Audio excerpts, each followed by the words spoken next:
everyone, welcome to Magnet Brains. This is Barka Gupta, your computer educator for class 10. So students, last video में हमने आपकी book computer application 165 का chapter HTML second के section A में कुछ objective type questions को cover किया था. आज इस वीडियो में हम कवर कर रहे हैं section B theoretical questions. Okay, so theoretical questions कुछ 7 to 8 क्वेश्चंस हैं आपकी बुक में, उनके आंसर्स भी है, बट इसमें कुछ ऐसे क्वेश्चंस भी हैं जो डाउट्स होते हैं जिन क्वेश्चंस में, जैसे कि हम बोल सकते हैं कुछ प्रैक्टिकल क्वेश्चंस हैं. ओके, कि कुछ कोड आपने लिखा है तो उसका आउटपुट क्या होगा, या आउटपुट आपको दिया हुआ है तो उसमें से किस तरीके से आपने उसका कोड किया होगा, कौन सा एट्रीब्यूट का यूज किया है, कौन सा टैग का यूज किया है. ओके, तो चलिए स्टार्ट करते हैं section number B theoretical questions. First question is the following code intends to centralize the image mypic.gif in browser's window. Okay, अब ये कोड आपके सामने लिखा हुआ है. क्या लिखा है यहाँ पर इस कोड में?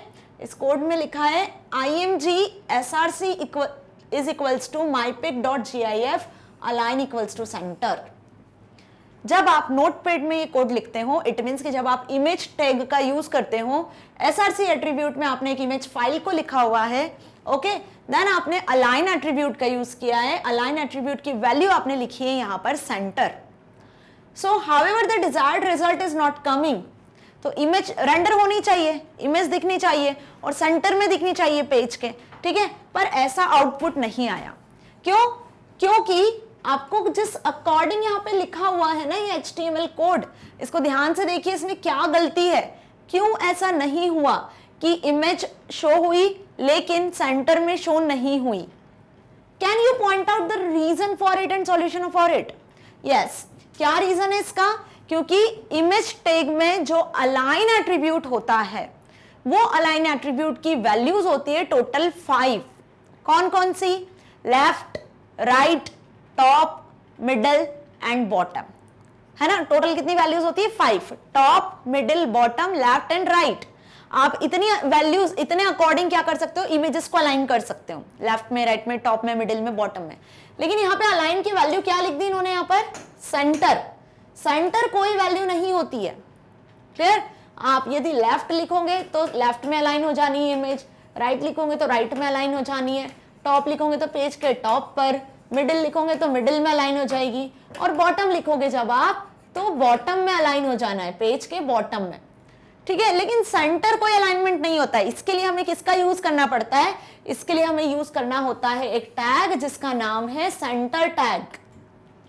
तो सेंटर टैग से क्या होगा, इमेज जो है, जब सेंटर टैग के अंदर आपने इमेज टैग का यूज किया है, इट मीन्स कि जो इमेज है वो सेंटर में शो होगी.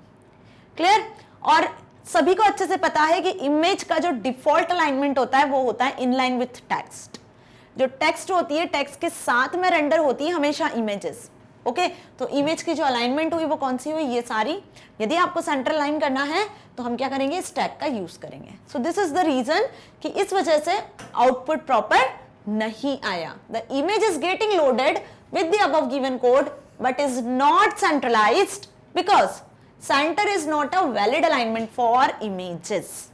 यदि सेंटर आपको अलाइन करना है तो हमें यूज करना है ये text. Okay, now your best friend Ananya emails you. आपकी बेस्ट फ्रेंड है अनन्या, उसने एक ईमेल किया आपको and tells you that she has created a web page on internet site having URL. Okay, उसने क्या बताया कि उसने एक वेब पेज क्रिएट किया है और उस वेब पेज का URL बताया है. क्या है URL? www.childrens.com indiaananya.html. इस नाम से उसने एक वेब पेज बनाया हुआ है. Okay, now you want to create a link to this web page for your web page. अब आप क्या चाहते हो कि आप एक वेब पेज क्रिएट करो जिसमें ये लिंक को आप यूज करो, ठीक है, इस लिंक को आप एक्सेस करना चाह रहे हो. Then how will you do this? तो इस लिंक की लिंक क्रिएट करना है हमें. ओके, तो कैसे क्रिएट करेंगे? सिंपल सी बात है. लिंक क्रिएट करने के लिए, हाइपर लिंक क्रिएट करने के लिए हम किस टैग का यूज करते हैं? हम यूज करते हैं एंकर टैग, ए टैग का. तो ए टैग यूज किया, उसका एट्रीब्यूट यूज किया href, और उसमें हमने ये पूरी लिंक जो अनन्या ने भेजी है उसको एज इट इज लिख दिया, है ना, उसके पूरे पाथ के साथ. http www.childrens.com indiaananya.html, ये पूरा हमने लिख दिया.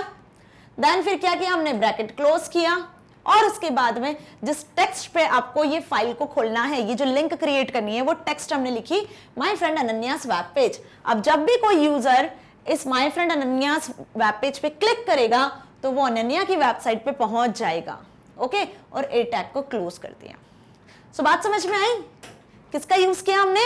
Anchor tag. एंकर टैग में href एट्रीब्यूट का, उस एट्रीब्यूट में लिख दी हमने, अनन्या ने जो वेबसाइट का पाथ हमें भेजा था वो पूरा पाथ, लिंक हमें क्रिएट करनी है तो जिस टेक्स्ट पे क्रिएट करनी है तो वो टेक्स्ट लिख दिया, देन एंकर टैग को क्लोज कर दिया। Okay, now what will happen if the following code is submitted to a browser. जब ये कोड जो लिखा हुआ है यहाँ पे आपको शो हो रहा है, ये नोटपैड में लिखा हुआ है, इसको जब आप .html से सेव करके ब्राउजर पे रन करते हो तो क्या होगा, कैसा आउटपुट आपको शो होगा वेब ब्राउजर पे। तो पहले अपन कोड ध्यान से समझते हैं। जब कोड आप अच्छे से समझ लोगे, इट मीन्स क्या होगा कि आपको बहुत इजीली इसका आउटपुट जज कर पाना इजी होगा। चलो देखते हैं कोड। सबसे पहले क्या लिखा हुआ है, HTML स्टार्ट किया है, बॉडी टैग स्टार्ट किया है, टेबल टैग स्टार्ट किया है। अब टेबल टैग का एट्रीब्यूट इन्होंने यहां पे यूज किया है बॉर्डर इक्वल्स टू 2। क्या यूज किया है? Border equals to 2। और उसके साथ में यहां लिखा है इन्होंने frame equals to any side. तो पहला एट्रीब्यूट हो गया बॉर्डर और दूसरा एट्रीब्यूट हो गया फ्रेम। तो ये दोनों एट्रीब्यूट हमने कहां देखे थे? टेबल टैग में देखे थे। बॉर्डर से क्या होगा? टेबल की बॉर्डर शो होगी। फ्रेम एट्रीब्यूट क्या करता है? अब टेबल में दो तरीके की बॉर्डर होती है, कौन कौन सी? एक टेबल की आउटर बॉर्डर होती है और एक टेबल के अंदर जो सेल्स की बॉर्डर होती है। तो आउटर बॉर्डर को हम जानते हैं फ्रेम नाम से, और इनर जो बॉर्डर होती है सेल्स के आसपास, उन्हें हम जानते हैं रूल्स नाम से। तो यहाँ पे आउटर बॉर्डर के लिए एट्रीब्यूट यूज किया गया है बॉर्डर के साथ फ्रेम एट्रीब्यूट, और उसकी वैल्यू बहुत ध्यान से समझिए, आप लिखिए एनी साइड। तो क्या फ्रेम एट्रीब्यूट की वैल्यू होती है? पहले तो ये एनालाइज करो। फ्रेम एट्रीब्यूट की कुछ 8 से 10 वैल्यूज मैंने आपको बताई थी, है ना, जब हमने इसका प्रैक्टिकल किया था। सेकंड, अब टेबल के अंदर रो क्रिएट करी, पहली रो, क्लियर? पहली रो में डेटा लिखा है सेल डेटा, सेल डेटा, ये पहली रो यहाँ पे हो गई क्रिएट।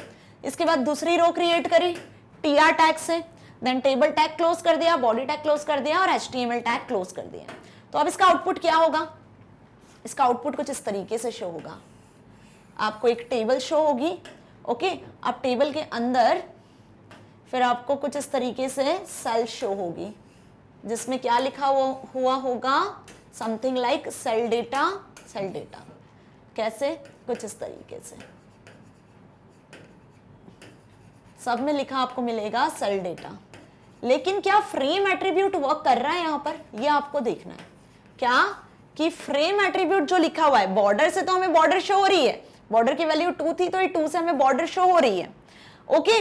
लेकिन जो फ्रेम एट्रीब्यूट की वैल्यू लिखी एनी साइड, कि किसी भी साइड पर फ्रेम शो, ये फ्रेम है ना, ये क्या है? फ्रेम। जब आप फ्रेम की वैल्यू सेट करते हो H साइड, L साइड, है ना, LHS, RHS, क्लियर, या ऑल, तो ये जो बॉर्डर है ये सारी साइड पे शो होती है। एनी साइड कोई वैल्यू होती है क्या? नहीं होती है, इसलिए आपको चारों साइड पे बॉर्डर दिखेगी और सारी वैल्यूज आपको शो होगी, क्लियर। तो फ्रेम एट्रीब्यूट की वैल्यूज यहां पर होती है LHS, RHS, H sides, all, both, ये वैल्यूज को आपको यहां पे यूज करना है, करेक्ट वैल्यू को, okay. Now the above code will ignore frame attribute. जो कोड था वो फ्रेम एट्रीब्यूट को इग्नोर करेगा। It does not specified a valid value and display a table with complete border. आपको पूरी कंप्लीट बॉर्डर के साथ में टेबल डिस्प्ले होगी, जैसी अभी मैंने बताई आपको, ओके। लेकिन फ्रेम एट्रीब्यूट क्या होगा? इग्नोर होगा ब्राउजर के थ्रू। Now what for a row span and col span attribute used. Row span and col span attribute use होता है किस लिए? बहुत इजी है, बहुत अच्छे से समझाया था। पहली बात तो रो स्पैन और कॉल स्पैन एट्रीब्यूट होता है टेबल डेटा टैग का, है ना। टेबल डेटा टैग सभी को पता है, जिसमें हम सेल्स को क्रिएट करते हैं, कॉलम्स को क्रिएट करते हैं, ओके। तो उस टाइम पे यदि आपको रो और कॉलम को मर्ज करना है, क्लियर, मोर देन वन बोल सकते हैं हम, रोज को आपको मर्ज करना है, कॉलम्स को आपको मर्ज करना है, तो अब हम यूज करते हैं रो स्पैन और कॉल स्पैन को, ठीक है। तो एक एग्जाम्पल भी मैंने स्पेसिफाई किया हुआ है, ये एग्जाम्पल हमने रन भी किया है, प्रैक्टिकली भी देखा है, सो होप आपको जल्दी से समझ में आ जाएगा। Sometimes a table cell is bigger than other. Its span is spread to more rows or columns. Such cells can be created with row span and call span. For example, following code will produce the table shown below in which cells have different span. अब इस example में रो span call span दोनों को एक साथ use किया हुआ है, ठीक है। HTML बॉडी टैग स्टार्ट किया, टेबल बॉर्डर लिखा हुआ है, बॉर्डर लिखने से क्या होगा, एट्रीब्यूट लिखने से ही बाय डिफॉल्ट वन साइज की बॉर्डर सेट हो जाएगी टेबल में, ओके। यदि आप बॉर्डर एट्रीब्यूट का यूज नहीं करोगे तब आपको बॉर्डर शो नहीं होगी, ये ध्यान रखना है। तो हमेशा जब भी टेबल टैग का यूज करते हो तो आप उसके बॉर्डर एट्रीब्यूट का यूज करो ताकि आपको टेबल एक प्रॉपर फॉर्मेट में दिख सके। अब TR टैग से क्या हुआ, एक रो क्रिएट हुई, okay. TD align equals to center, सबसे पहले हमने सेंटर में अलाइन कर दिया जो भी डेटा लिखेंगे उसको। सेकंड हमने एट्रीब्यूट यूज किया है row span equals to 2, col span equals to 2, और फिर जो डेटा होना है स्पैन वो है A। मतलब कि कुछ इस तरीके से आपको टेबल शो होगी जिसमें पहली रो में आपको दिखेगा A एलिमेंट, है ना, जिसके आगे लिखा है रो स्पैन इक्वल्स टू 2, मतलब कि कोई दो रो होंगी, ये हो जानी है स्पैन। क्या हो जानी है, स्पैन। कितनी रो में, एक सिंगल रो में, क्लियर। तो एक सिंगल रो में आपको A दिखेगा। अब दो कॉलम होंगे तो कॉलम भी मर्ज हो जाने, ओके, कॉलम भी क्या हो जाने, एक ही कॉलम में डिवाइड हो जाने। सो बात समझ में आई। और जो डेटा है वो आपको कैसे शो होगा, सेंटर में शो होगा, मतलब ये जो A लिखा हुआ है वो आपको सेंटर में दिखेगा। उसके बाद 1 और 2 डेटा होगा रो में। तो कुल मिला के कुछ इस तरीके से आपको डेटा शो होना है, A 1 और 2। ये पहली रो क्रिएट हुई, इसमें दो कॉलम और दो रो मर्ज हो गई है, ओके। यहां पे नहीं हुई है मर्ज, क्लियर। तो ये पहली रो जिसमें दो कॉलम और दो रो मर्ज हो गई है, स्पैन हो चुकी है, और 1 और 2 उसके आगे के डेटा हैं। अब आगे देखते हैं इस एग्जाम्पल को, क्लियर। तो देखो ये एग्जाम्पल का मैंने आउटपुट लगा के रखा हुआ है यहाँ पे पहले से ही। इसके बाद नई रो क्रिएट हुई है, न्यू रो में 3 और 4, अब सेकंड रो में 3 4 आ गए। ये देखो ये 2 रोज एंड कॉलम्स को मर्ज किया है, पहली रो में 1 2, दूसरी रो में 3 4, है ना। ये पहला TR टैग, ये दूसरा TR टैग। अब थर्ड TR टैग देखो, ये थर्ड TR टैग है। अब थर्ड TR टैग में अलाइन सेंटर कर दिया, रो स्पैन कॉल स्पैन 2 2, और फिर इसमें एंटर किया हुआ है CD टैग। तो ये दो कॉलम थे जो स्पैन होके C बनाए, यहाँ पे 2 रो थी तो 2 रोज और 2 कॉलम को स्पैन करा और वैल्यूज को हमने लिखा है CD। ये थर्ड रो की बात हो रही है, थर्ड TR की। सो होप आपको समझ में आया अब कोड कि रो स्पैन और कॉल स्पैन किस तरीके से यूज हो रहा है ना। नाउ इसका प्रैक्टिकल भी हमने किया हुआ है, सो आप प्रैक्टिकल वीडियोस को भी देख सकते हो ताकि आपको ये और अच्छे से समझ में आ सके। डिस्क्रिप्शन बॉक्स में लिंक दिया हुआ है, okay. What are the table sections? Table sections क्या होते हैं? How can they be created? Table के सेक्शंस क्या होते हैं और कैसे हम उसे क्रिएट करते हैं? तो टेबल के सेक्शंस होते हैं 3। कोई भी टेबल 3 पार्ट में डिवाइड होती है। टेबल का हेडिंग पोर्शन होता है और बॉडी पोर्शन होता है, देन लास्ट में हम बोल सकते हैं टेबल का फुटर पोर्शन होता है।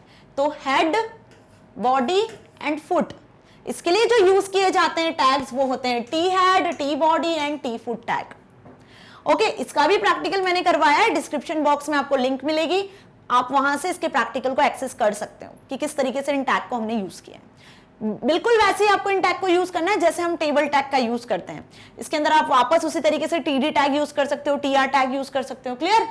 सो in an HTML table there may be 1 or more row comprising the header rows. There may be many rows focusing the table body and many rows depicting the table footer. If these are to be rendered in different manners, table sections can be created. जब table बहुत large होती है, हम बोल सकते हैं एक से ज्यादा पेजेस में होती है, तब हमें जरूरत होती है टेबल्स में सेक्शन क्रिएट करने के लिए। तो उन्हीं सेक्शंस को बेसिकली हम बोलते हैं हेडर, फुटर एंड बॉडी। तो टेबल के भी 3 सेक्शन हो गए, table, header, body and footer, okay. Now next is consider the following HTML statement.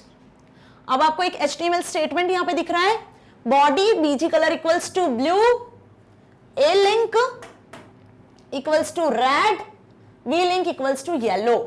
तो बॉडी टैग हमने स्टार्टिंग में पढ़ा था जब हमने बेसिक HTML टैग्स पढ़ा था HTML 1 पार्ट में, तब मैंने आपको ये डिटेल में भी समझाया था। फिर से एक बार एक्सप्लेन कर लेते हैं कि बॉडी टैग का जो एट्रीब्यूट है वो है BG कलर, मतलब वेब पेज का बैकग्राउंड कलर सेट हो जाने वाला है ब्लू। A लिंक और V लिंक ये दोनों एट्रीब्यूट है बॉडी टैग के। A लिंक का मतलब एक्टिव लिंक, V लिंक का मतलब विजिटेड लिंक। जब भी आप वेब ब्राउजर पे लिंक क्रिएट करते हो, जैसे ए टैग से हम हाइपर लिंक क्रिएट करते हैं, तब आप हाइपर लिंक का कलर भी चेंज कर सकते हो। तो वो कलर चेंज करने के लिए आप बॉडी टैग में ए लिंक और वी लिंक का भी यूज कर सकते हो। ए लिंक मतलब जब आप लिंक पे क्लिक करने वाले हो, जब आपने क्लिक करके होल्ड करके रखा हुआ है माउस उस पे, इट मींस कि वो लिंक एक्टिव है। एट दैट टाइम आपको कलर शो होगा रेड। जब आपने लिंक को विजिट कर लिया, क्लिक कर लिया, देख लिया लिंक पे जो पेज है वो सारी चीजों को, है ना, तब उसके बाद हो जाएगा लिंक का कलर येलो। तो जनरली आपने गूगल में भी देखा होगा, जब आप कोई लिंक पे क्लिक करते हो, कुछ सर्चिंग करते हो, नेट सर्फिंग करते हो, दैट टाइम यदि कोई आपने लिंक पे क्लिक किया तो क्लिक करने के पहले ब्लू कलर की दिख रही थी, क्लिक करने के बाद में आपको वो पर्पल कलर से शो होती है। मतलब कि पर्पल कलर से शो हो रही है, इट मींस कि आप उसको विजिट कर चुके हो, और जो ब्लू कलर से शो हो रही है वो अभी एक्टिव लिंक्स है, उन्हें आपने विजिट नहीं किया हुआ है। ओके, तो वैसे ही हम हमारे लिंक का कलर भी सेट कर सकते हैं जो आप वेब पेज में क्रिएट करना चाहते हो। So in the above statement what do you mean by A link and V link? अब यहां पे हमें बताना है ए लिंक और वी लिंक का एट्रीब्यूट का क्या यूज होता है। ये ए लिंक है। ओके, तो ए लिंक और वी लिंक का एट्रीब्यूट का मतलब मैंने अभी आपको बता दिया है। अब हम आंसर देख लेते हैं। A link is active link while V link is for visited link.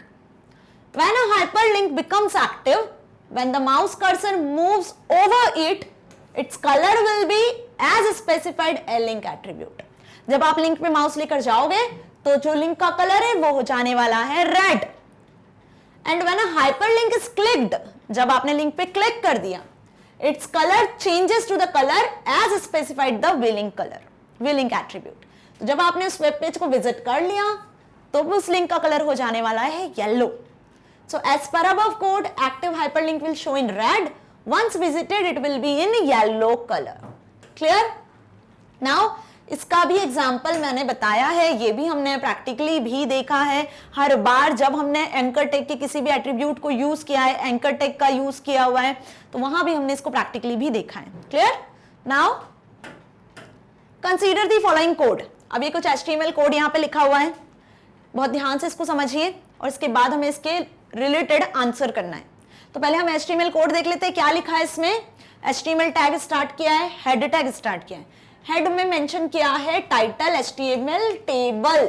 Okay, मतलब एक वेब पेज क्रिएट होने वाला है जिसका टाइटल होगा ऊपर HTML टेबल। इतना समझ में आया हमें? ठीक, हेड टैग क्लोज, ये तो बेसिक फॉर्मेट। आगे बॉडी टैग स्टार्ट किया है। बॉडी टैग में लिखा है टेबल बॉर्डर इक्वल्स टू 1, मतलब कि एक टेबल क्रिएट होगी जिस टेबल की बॉर्डर क्रिएट होगी 1 साइज से। अब उसके अंदर एक रो आपको क्रिएट करना है, TR टैग से रो क्रिएट होगा। उसके बाद यूज किया इन्होंने TH टैग। TH टैग मतलब हेडिंग। अब रो में कितनी हेडिंग्स क्रिएट होना है? 3, क्योंकि 3 TH टैग का यूज किया हुआ है। और तीनों हेडिंग कुछ इस तरीके से होगी, ये 3 हेडिंग्स हो गई, कॉलम 1, कॉलम 2, कॉलम 3। पूरा लिखना है कॉलम 1 2 3, है ना, जैसे यहाँ स्पेसिफाई किया है। क्लियर? इतना समझ में आया? अब इसके बाद में TR को क्लोज कर दिया, पहली रो बन गई। देखो नेक्स्ट दूसरी रो इन्होंने क्रिएट की है जिसमें TD टेबल के डेटा को एंटर करना है, और उसके साथ यूज किया इन्होंने यहाँ पे row span equals to 2 AAAX, और यहाँ पे TD टैग क्लोज किया हुआ है। मतलब कि यहां पे अब जो सेल क्रिएट होने वाली है नेक्स्ट रो, उस नेक्स्ट रो में 2 रो को मर्ज किया हुआ है। ये 2 रो यहां पे मर्ज हो गई जिसमें लिखा है AAAX, है ना। रो स्पैन इक्वल्स टू 2, मतलब 2 रो को आपने मर्ज कर दिया। Then after that TD tag next start किया जिसमें लिखा है AAY, और नेक्स्ट वाले TD टैग में लिखा है AAZ, मतलब इसके आगे जो है यहां पे आएगा AAY, यहां आएगा AAZ। ये डेटा एंटर कर दिया। ठीक, आगे बढ़ते हैं। आगे कोड में कुछ इस तरीके से लिखा हुआ है। क्या? इसको फिर से बना लेते हैं ताकि आपको अच्छे से समझ में आएगा। क्लियर? देखो, अब इसके बाद मेंशन किया हुआ है इन्होंने यहाँ पे next TR tag, third row start किया है। थर्ड रो में लिखा हुआ है BBY और BBZ, मतलब ये जो नेक्स्ट रो है यहाँ पे आ जाएगा BBY और ये आ जाएगा BBZ। Okay, next fourth row create की हुई है। फोर्थ रो में कॉल स्पैन इक्वल्स टू 3, मतलब एक और रो क्रिएट की हुई है और इसमें कॉल स्पैन लगाया है, मतलब ये जो कॉलम्स है ना, 3 कॉलम, इनको स्पैन करके एक कॉलम बनाया है और उसमें लिखा हुआ है CCX और TR को क्लोज कर दिया, मतलब यहां पर आ जाएगा CCX। 3 कॉलम से कॉल स्पैन इक्वल्स टू 3 से ये हुआ, रो स्पैन इक्वल्स टू 2 से 2 रो मर्ज हुई। तो बात समझ में आई अच्छे से। अब इस कोड को लिखने का मतलब क्या है, इसमें आपको ये आइडेंटिफाई करना है कि जो कोड लिखा है इसका आउटपुट क्या होगा इन चारों आउटपुट में से। तो कुछ एमसीक्यू टाइप क्वेश्चन है, क्या ये बनेगा, सी होगा या डी होगा। तो अभी हमने क्या देखा, एक एक कोड से हमने एक एक लाइन से क्या देखा, आंसर क्या होगा डी। कॉलम 1, कॉलम 2, कॉलम 3 ये हो गई हेडिंग, किसके थ्रू, टीएच टैग के थ्रू। 3 टीडी टैग हमने यूज किए थे। फिर उसके बाद में यहां हमने यूज किया था रो स्पैन इक्वल्स टू 2, मतलब ये जो 2 रो है ये मर्ज हो गई। ओके, इसके बाद टीडी टैग से वैल्यूज इंसर्ट करी, then after that 4th TR tag use किया और उसमें हमने लिखा था col span equals to 3। 3 columns जो है वो मर्ज हो गए। ओके, सो बात समझ में आई, क्या हुआ आंसर, आंसर हो गया 4th डी वाला। अब सी, ए और बी क्यों नहीं है, क्योंकि यहां पे कोई कॉल स्पैन नहीं दिख रहा, रो स्पैन भी नहीं दिख रहा है। यहां पे रो स्पैन तो आपको दिख रहा है लेकिन कॉल स्पैन नहीं दिख रहा है। ओके, यहां देखो रो स्पैन नहीं है, कॉल स्पैन है, दोनों यूज हुए हैं। क्लियर? सो होप आपको ये क्वेश्चन अच्छे से समझ में आया। इसका प्रैक्टिकल भी जरूर करके देखिएगा क्योंकि कोड भी आपके पास है और आउटपुट क्या जनरेट होता है वो भी करके देखिएगा ताकि आपको समझ में आ सके कि what is the correct answer. Okay, now table D will be the correct answer, okay, created by above code. Last question, write HTML code to generate the following table. अब ये टेबल जनरेट करनी है। इसके पहले वाले question में हमने देखा कोड दिया हुआ था, कोड से आपको टेबल बतानी थी। अब टेबल दी हुई है, इससे आपको कोड लिखना है। देखो बहुत इंटरेस्टिंग क्वेश्चन है। इसमें आपको क्या करना है, सबसे पहले तो आप बहुत ध्यान से देखिए कितने रो और कितने कॉलम क्रिएटेड है। कितने रो और कितने कॉलम क्रिएटेड है, 1 2 3 4 5 6, टोटल 6 कॉलम्स है। रो कितनी है, 1 2 3 4 5 रो है। अब यहाँ पे आपको कहाँ कॉल स्पैन लगाना है, कहाँ रो स्पैन लगाना है, वो बहुत इंपॉर्टेंट है। तो पहले देखिए, पहली रो ये है फर्स्ट रो। ओके, अब इस फर्स्ट रो में रो स्पैन लगा हुआ है ना, ठीक है।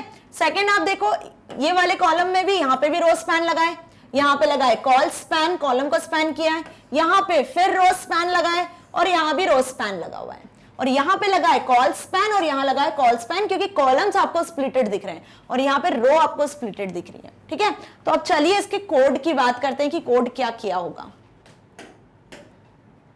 फर्स्ट HTML टैग स्टार्ट किया, हेड टैग स्टार्ट किया है, बॉडी टैग में देखो बॉर्डर इक्वल्स टू 1, ठीक है, क्योंकि बॉर्डर होगी तभी आपको रो स्पैन कॉल स्पैन समझ में आएगा। फर्स्ट वाला हेडिंग टैग था TH टैग, जिसमें रो स्पैन इक्वल्स टू 5 है। अलाइनमेंट सेंटर है alpha TH call span 5 beta. देखो बीटा के साथ कॉल स्पैन इक्वल्स टू 5 और अल्फा के साथ रो स्पैन इक्वल्स टू 5। कैसे, यहां समझो, अल्फा के साथ क्या लिखा हमने, row span equals to 5, 1 2 3 4 5, 5 row को स्पैन किया है, तब ये बना alpha row span equals to 5। ठीक, यहां पे कॉल स्पैन इक्वल्स टू 5 लिख दिया ताकि 5 कॉलम भी क्या हो जाए, स्पैन हो जाए और मिलकर ये एक लाइन बन जाए। ठीक है, एक सेल बन जाए। अब यहां पे क्या यूज करेंगे हम, row span equals to 2, okay, और यहां भी हम यूज करेंगे रो स्पैन इक्वल्स टू 2, क्योंकि दो रो को आपको मर्ज करना है। और इस टाइल्ड में हम क्या करेंगे, कॉल स्पैन इक्वल्स टू 2, दो कॉलम को मर्ज किया है। सेम हियर, यहां भी हम यूज करेंगे कॉल स्पैन इक्वल्स टू 2, और सेम यहां भी आपको यूज करना है कॉल स्पैन इक्वल्स टू 2 2, क्योंकि दो कॉलम्स को इन चारों में मर्ज किया है, डेल्टा, थीटा, ओमेगा और कप्पा में। ओके, सो सिंपल इस तरीके से मैं आपको बता देती हूँ कोड, होप आपको जल्दी से समझ में आ जाएगा। कॉल स्पैन 5, कॉल स्पैन 2 किसके लिए यूज हो रहा है, टाइल्ड के लिए। ये हो गई टेबल हेडिंग खत्म। ठीक है, अब अगली रो में हमने यहाँ पे लिख दिया 2 3, क्लियर। नेक्स्ट रो स्पैन किया हुआ है 2 2 के साथ, किसके लिए, जेटा के लिए और थीटा के लिए, क्लियर। फिर कॉल स्पैन 2 डेल्टा के लिए अप्लाई किया है और कॉल स्पैन 2 कप्पा के लिए अप्लाई किया है। सो आपको समझ में आया कोड कितना इजी है। बस आपको स्पेसिफाई करना है, आपको एनालाइज करना है ये चीज कि कहां आपको रो स्पैन और कॉल स्पैन लगाना है, कौन सी रो में आपको अप्लाई करना है। तो इस तरीके से भी क्वेश्चन आपके एग्जाम में आ सकता है कि टेबल से आपको कोड बनाना है और कोड से आपको क्या क्रिएट करना है, टेबल क्रिएट करना है।